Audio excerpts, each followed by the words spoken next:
పెద్దరాశి పెద్దమ్మ కథలు. అనగనగా ఒక ఊరిలో పెద్దరాశి పెద్దమ్మ అనే ఒక అవ్వ ఉండేది. ఆమె చాలా మంచిది, కాని కొంచెం మతిమరుపు. ఆమె ఇల్లు రంగురంగుల పువ్వులతో నిండి ఉండేది. ఒకరోజు పెద్దమ్మ తన ప్రియమైన కోడిపిల్ల బంగారం కనబడటం లేదని గ్రహించింది. అయ్యో, నా బంగారం ఎక్కడా అని కంగారుగా వెతకడం మొదలుపెట్టింది. ఆమె తన స్నేహితుడైన కుందేలు కుట్టి దగ్గరికి వెళ్ళింది. కుట్టి, నా బంగారం కనబడటం లేదు, నువ్వు చూశావా అని అడిగింది.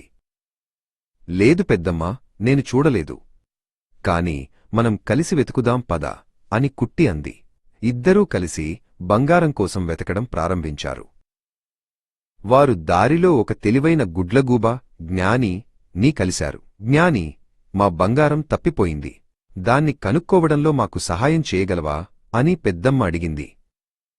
జ్ఞాని తన పెద్ద కళ్లతో చుట్టూ చూసి, బంగారం వాగువైపు వెళ్లడం చూశాను, అక్కడ అందమైన పువ్వులు ఉన్నాయని వెళ్ళి ఉంటుంది అని చెప్పింది.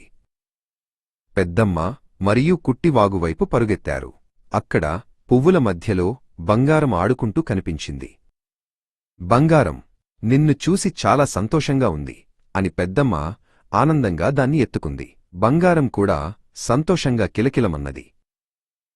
వారు జ్ఞానికి మరియు కుట్టికి కృతజ్ఞతలు చెప్పారు. స్నేహితులు ఉంటే ఎలాంటి కష్టాన్నైనా సులభంగా ఎదుర్కోవచ్చని పెద్దమ్మ గ్రహించింది.